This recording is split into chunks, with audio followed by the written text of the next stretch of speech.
ನಮಸ್ಕಾರ friends, tech news Kannada YouTube ಚಾನಲ್ಗೆ ಸ್ವಾಗತ. ಇವತ್ತಿನ ವಿಡಿಯೋದಲ್ಲಿ ಗೃಹಲಕ್ಷ್ಮಿ ಯೋಜನೆ 16 ಮತ್ತು 17ನೇ ಕಂತಿನ ಹಣ ಇನ್ನೂ ಕೂಡ ಮಹಿಳೆಯರ ಖಾತೆಗೆ ಜಮೆ ಆಗಿಲ್ಲ. ಅದರ ಬಗ್ಗೆ ಯಾವುದೇ ರೀತಿಯ ಮಾಹಿತಿ ಸಿಕ್ಕಿರದಿದ್ದ ಕಾರಣಕ್ಕೋಸ್ಕರ ಇಷ್ಟು ದಿನ ನಾನು ಯಾವುದೇ ರೀತಿಯ ವಿಡಿಯೋಸ್ ಕೂಡ ನನ್ನ ಚಾನಲ್ಗೆ ಅಪ್ಲೋಡ್ ಮಾಡಿರಲಿಲ್ಲ. ಅದರ ಬಗ್ಗೆ ಒಂದು ಕ್ಲಾರಿಟಿಯನ್ನು ಕೊಟ್ಬಿಡೋಣ, ಜೊತೆಗೆ ಅಂಗನವಾಡಿ ಕಾರ್ಯಕರ್ತರ ಬಗ್ಗೆ ಒಂದಷ್ಟು ಮಾತಾಡೋಣ ಅನ್ನುವಂಥ ಒಂದು ಉದ್ದೇಶದಿಂದ ಈ ಒಂದು ವಿಡಿಯೋನ ಮಾಡ್ತಾ ಇದ್ದೀನಿ. ವಿಡಿಯೋನ ಸ್ಕಿಪ್ ಮಾಡದೆ ಕೊನೆ ತನಕ ನೋಡಿ. ಮಾಹಿತಿ ಇಷ್ಟ ಆದ್ರೆ ಮಾತ್ರ ಸಬ್ಸ್ಕ್ರೈಬ್ ಮಾಡಿ, ಸಪೋರ್ಟ್ ಮಾಡಿ.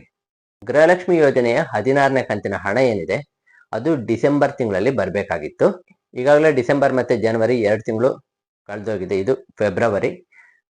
ನಮ್ಮ ಸಂಕ್ರಾಂತಿ ಹಬ್ಬದ ಟೈಮಲ್ಲಿ ಲಕ್ಷ್ಮಿ ಹೆಬ್ಬಾಳ್ಕರ್ ಮೇಡಮ್ ಅವರಿಗೆ ಆಕ್ಸಿಡೆಂಟ್ ಆಗಿತ್ತು. ಅವರು ಹಾಸ್ಪಿಟ್ಲಿಗೆ ಅಡ್ಮಿಟ್ ಆಗಿದ್ರು. ಹಾಸ್ಪಿಟ್ಲಿಂದ ಡಿಸ್ಚಾರ್ಜ್ ಆದಂತ ಟೈಮಲ್ಲಿ ಅವರು ಮೀಡಿಯಾದಲ್ಲಿ ಹೇಳಿದ್ರು.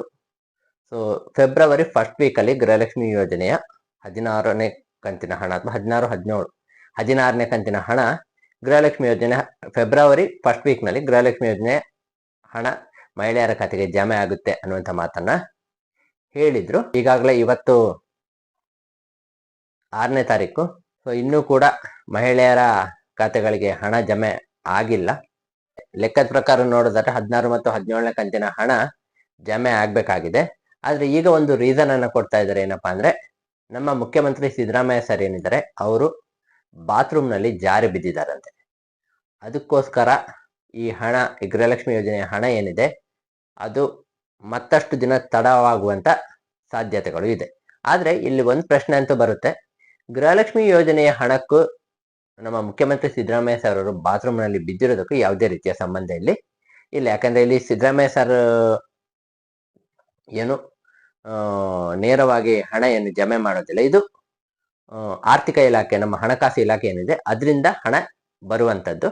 ಈಗಾಗಲೇ ಆರ್ಥಿಕ ಇಲಾಖೆಯವರು 16ನೇ ಕಂತಿನ ಹಣ ಏನಿದೆ ಅದನ್ನ ಬಿಡುಗಡೆ ಮಾಡಿದರೆ ಸರ್ಕಾರಕ್ಕೆ, ಅದನ್ನ ಆ ಹಣವನ್ನ ರಿಲೀಸ್ ಮಾಡಿದ ಅನ್ನುವಂಥ ಮಾತನ್ನ ಈಗಾಗಲೇ ಸರ್ಕಾರನೇ ಹೇಳಿತ್ತು.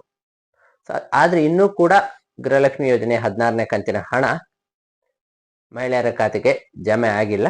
ಈಗ ಸ್ವಲ್ಪ ದಿನದ ಮುಂಚೆ ಲಕ್ಷ್ಮೀ ಹೆಬ್ಬಾಳ್ಕರ್ ಮೇಡಮ್ ಅವ್ರಿಗೆ ಆಕ್ಸಿಡೆಂಟ್ ಆಯ್ತು ಅನ್ನುವಂಥ ಮಾತನ್ನ ಹೇಳಿ ಈಗ ನಮ್ಮ ಸಿದ್ದರಾಮಯ್ಯ ಸರ್ ಅವರು ಬಾತ್ರೂಮ್ ನಲ್ಲಿ ಜಾರಿ ಬಿದ್ದಿದ್ದಾರೆ ಅನ್ನುವಂಥ ಒಂದು ರೀಸನ್ ಅನ್ನ ಕೊಡ್ತಾ ಇದ್ದಾರೆ.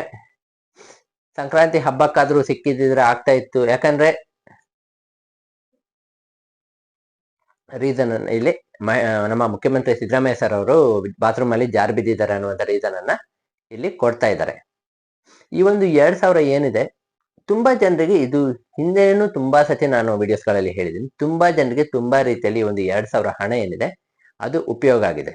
ತುಂಬಾ ಬಡವರಿಗೆ ಏನಿದೆ ಅದು ಮಕ್ಕಳ ಫೀಸ್ ಕಟ್ಟೋದಕ್ಕೆ, ಮನೆ ಖರ್ಚಿಗೆ, ಏನಾದ್ರು ತಗೊಳ್ಳೋದಕ್ಕೆ, ಹೀಗೆ ಪ್ರತಿಯೊಂದಕ್ಕೂ ಯೂಸ್ ಆಗುತ್ತೆ. ಮನೆ ಬಾಡಿಗೆ ಕಟ್ಟೋದಕ್ಕೆ.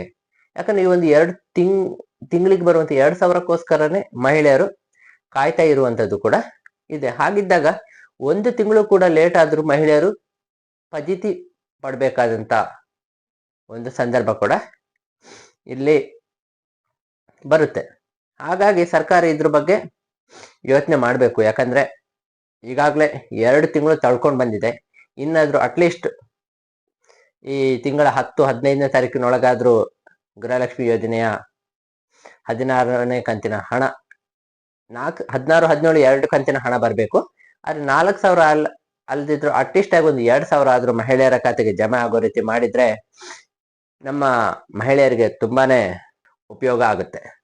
ಇನ್ನು ಈಗಾಗಲೇ ನಿಮ್ಗೆ ಗೊತ್ತೇ ಇದೆ, ನಮ್ಮ ಅಂಗನವಾಡಿ ಕಾರ್ಯಕರ್ತೆಯರು ಅಹೋರಾತ್ರಿ ಧರಣಿ ಅಂತ ಮಾಡೋದಕ್ಕೆ ಹೊರಟಿದ್ರು. ಈಗಾಗಲೇ ನಮ್ಮ ದಕ್ಷಿಣ ಕನ್ನಡ ಡಿಸ್ಟಿಕ್ನವರು ಈಗಾಗಲೇ ಬಂದು ಹೋದ್ವಾರದಲ್ಲಿ ಒಂದು 3-4 ದಿನ ಸ್ಟ್ರೈಕ್ ಅನ್ನ ಮಾಡಿದ್ರು. ಆ ಸಮಯದಲ್ಲಿ ಲಕ್ಷ್ಮೀ ಹೆಬ್ಬಾಳ್ಕರ್ ಅವರು ಒಂದು ಮಾತನ್ನ ಹೇಳ್ತಾರೆ, ನಾನು ಈಗಾಗಲೇ ಬೆಡ್ ರೆಸ್ಟ್ ಅಲ್ಲಿ ಇದ್ದೀನಿ, ಹಾಗಾಗಿ ಅಲ್ಲಿ ಬರೋದಕ್ಕೆ ಆಗ್ತಾ ಇಲ್ಲ. ಇದುವರೆಗೂ ಒಂದ್ಸತಿ ನಾನು ಮಾತು ತಪ್ಪಿದ್ದೀನಿ. ಈ ಒಂದು ಮಾರ್ಚ್ ನಲ್ಲಿ ಏನು ಬಜೆಟ್ ಮಂಡನೆ ಆಗುತ್ತೆ ಅದರಲ್ಲಿ ನಿಮ್ಮ ಒಂದು ಬೇಡಿಕೆನ ನಾನು ಈಡೇರಿಸಿ ಕೊಡ್ತೀನಿ. ಅದರಲ್ಲಿ ನಿಮ್ಮ ಒಂದು ಬೇಡಿಕೆಯನ್ನ ಪ್ರಸ್ತಾವನೆ ಮಾಡ್ತೀವಿ. ಅದರಲ್ಲೂ ನಾವು ನಿಮ್ಮ ಬೇಡಿಕೆನ ಪ್ರಸ್ತಾವನೆ ಮಾಡ್ಲಿಲ್ಲ, ಅಲ್ಲಿ ಬೇಡಿಕೆನ ಇಡ್ಲಿಲ್ಲ ಅಂತ ಆದ್ರೆ, ನಿಮ್ಮ ಬೇಡಿಕೆನ ಈಡೇರಿಸಲಿಲ್ಲ ಅಂತಾರೆ, ನೀವು ಮತ್ತೆ ಸ್ಟ್ರೈಕ್ ಅನ್ನ ಮುಂದುವರಿಸಿ.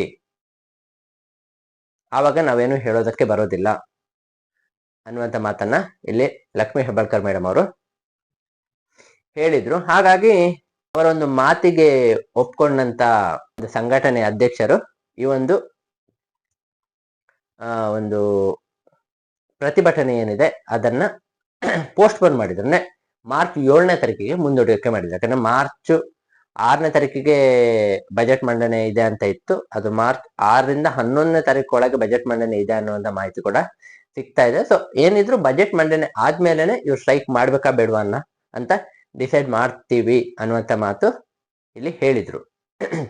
ಆ ನಂತರ ನಮ್ಮ ಚಿಕ್ಕಮಗಳೂರು ಡಿಸ್ಟಿಕ್ನ ಒಂದಷ್ಟು ಟೀಚರ್ಸ್ಗಳು ಹೋಗಿದ್ರು. ಅಲ್ಲಿ ಹೋಗಿ ಪ್ರತಿಭಟನೆ ಮಾಡಿ ಒಂದಿನಕ್ಕೆ ವಾಪಸ್ ಬಂದಿದ್ರು. ಇದು ಫಸ್ಟ್ ಟೈಮ್ ಪ್ರತಿಭಟನೆ ಮಾಡ್ತಾ ಇರೋದಲ್ಲ, ತುಂಬಾ ಸರಿ ಈ ರೀತಿ ಪ್ರತಿಭಟನೆಯನ್ನು ಮಾಡಿದ್ದಾರೆ. ಆದ್ರೆ ಸರ್ಕಾರ ಯಾವುದಕ್ಕೂ ಕೂಡ ತಲೆ ಕೆಡಿಸ್ಕೊಂಡೇ ಇಲ್ಲ. ಆದ್ರೆ ಆಶಾ ಕಾರ್ಯಕರ್ತೆಯರು ಕೇವಲ 1 ಸತಿ 2 ಸತಿ ಪ್ರತಿಭಟನೆ ಮಾಡಿದ್ರು, ಅವರ ಸಂಬಳವನ್ನ ಜಾಸ್ತಿ ಮಾಡಿದಾರಂತೆ. ಹಾಗಿದ್ಮೇಲೆ ಸರ್ಕಾರ ಹೇಳುವಂತ ಪ್ರತಿಯೊಂದು ಕೆಲಸ ಮಾಡುವಂತ ಅಂಗನವಾಡಿ ಕಾರ್ಯಕರ್ತರನ್ನ ಯಾಕೆ ಸರ್ಕಾರ ಈ ರೀತಿಯ ಒಂದು ಕೆಳಮಟ್ಟದಲ್ಲಿ ನೋಡ್ತಾ ಇದೆ ಅನ್ನುವಂಥದ್ದು ಗೊತ್ತಿಲ್ಲ. ಆದ್ರೆ ಪ್ರತಿಯೊಂದು ಕೆಲಸಕ್ಕೂ ಅಂಗನವಾಡಿ ಕಾರ್ಯಕರ್ತರು ಬೇಕು. ಆದ್ರೆ ಸಂಬಳ ಜಾಸ್ತಿ ಮಾಡಬೇಕು ಅನ್ನುವಂಥ ವಿಷಯ ಬಂದಾಗ ಯೋಚನೆಯನ್ನ ಮಾಡುತ್ತೆ ಸರ್ಕಾರ. ಒಬ್ರಿಗೆ ₹1 ಜಾಸ್ತಿ ಮಾಡಿದ್ರು ಎಷ್ಟೊಂದು ಲಾಸ್ ಆಗುತ್ತೆ ಅನ್ನುವಂಥ. ಆದ್ರೆ ಈ ಒಂದು 5 ಗ್ಯಾರಂಟಿ ಯೋಜನೆಯನ್ನ ತಂದಾಗ ಸರ್ಕಾರಕ್ಕೆ ಈ ರೀತಿಯ ಒಂದು ಯಾವುದೇ ರೀತಿಯ ಯೋಚನೆ ಬಂದಿಲ್ಲ. ಇಲ್ಲಿ ಸರ್ಕಾರ ಒಂದು ರೀತಿಯಲ್ಲಿ ಪಾರ್ಶಾಲಿಟಿ ಮಾಡ್ತಾ ಇದೆ ಅಂತಾನೆ ಅನ್ಸುತ್ತೆ. ಆಶಾ ಕಾರ್ಯಕರ್ತೆಯರಾಗಿರ್ಲಿ, ಅಂಗನವಾಡಿ ಕಾರ್ಯಕರ್ತೆಯರಾಗ್ಲಿ ಸರ್ಕಾರಕ್ಕೋಸ್ಕರ ಕೆಲಸ ಮಾಡುವಂತವ್ರು. ಒಂದ್ ಲೆಕ್ಕದಲ್ಲಿ ನೋಡಿದ್ರೆ ಆಶಾ ಕಾರ್ಯಕರ್ತೆಯರಿಗಿಂತ ಹೆಚ್ಚಾಗಿನೇ ಅಂಗನವಾಡಿ ಕಾರ್ಯಕರ್ತರು ಮನೆ ಮನೆಗೂ ಓಡಾಡಿ ಪ್ರತಿಯೊಂದು ದಾಖಲೆಗಳನ್ನ ತಗೊಂಡು ಪ್ರತಿಯೊಂದು ಕೆಲಸವನ್ನ ಮಾಡುತ್ತೆ. ಹಾಗಿರುವಾಗ ಸರ್ಕಾರ ಕೂಡ ಇವರ ಒಂದು ಬೇಡಿಕೆಗೆ ಮನ್ನಣೆಯನ್ನ ಕೊಡ್ಬೇಕಾಗುತ್ತೆ. ಅವರೇನು ಹೆಚ್ಚಾಗಿ 20,000 30,000 ಏನು ಕೇಳ್ತಾ ಇಲ್ಲ, ಬಟ್ ಕನಿಷ್ಠ ವೇತನವನ್ನ ಕೇಳ್ತಾ ಇದ್ದಾರೆ. ಯಾಕಂದ್ರೆ ಈಗಾಗಲೇ ದೊಡ್ಡ ಅಂಗನವಾಡಿ ಕಾರ್ಯಕರ್ತರಿಗೆ 11,000 ಇದೆ, ಮಿನಿ ಅಂಗನವಾಡಿ ಅವರಿಗೆ 7,200 ಏನೋ ಇದೆ. ಹಾಗೆ ಹೆಲ್ಪರ್ಗಳಿಗೆ 6,000 ಚಿಲ್ಲರೆ ಇದೆ. ಈ ಒಂದು ಹಣದಲ್ಲಿ ಯಾವುದೇ ಮನುಷ್ಯರು ಅಂದ್ರೆ ಯಾರೇ ಆಗಿರ್ಲಿ ಈ ಒಂದು ಹಣದಲ್ಲಿ ಜೀವನ ನಡೆಸೋದಕ್ಕೆ ಸಾಧ್ಯನಾ? ಇದ್ರ ಬಗ್ಗೆ ಕೂಡ ಸರ್ಕಾರ ಯೋಚನೆ ಮಾಡಬೇಕು. ಸೊ ಇದಾಗಿತ್ತು ಇವತ್ತಿನ ಮಾಹಿತಿ. ಈ ವಿಡಿಯೋ ಇಷ್ಟ ಆಗಿದ್ರೆ ಲೈಕ್ ಮಾಡಿ, ಶೇರ್ ಮಾಡಿ, ಹಾಗೆ ಚಾನಲ್ನ ಸಬ್ಸ್ಕ್ರೈಬ್ ಮಾಡಿ ಸಪೋರ್ಟ್ ಮಾಡಿ. ಮತ್ತೆ ಸಿಗ್ತೀನಿ ಮತ್ತೊಂದು ಹೊಸ ವಿಡಿಯೋ ಜೊತೆಗೆ. ಅಲ್ಲಿವರೆಗೂ ಟೇಕ್ ಕೇರ್. ವಿಡಿಯೋ ನೋಡಿದ್ದಕ್ಕಾಗಿ ಧನ್ಯವಾದಗಳು.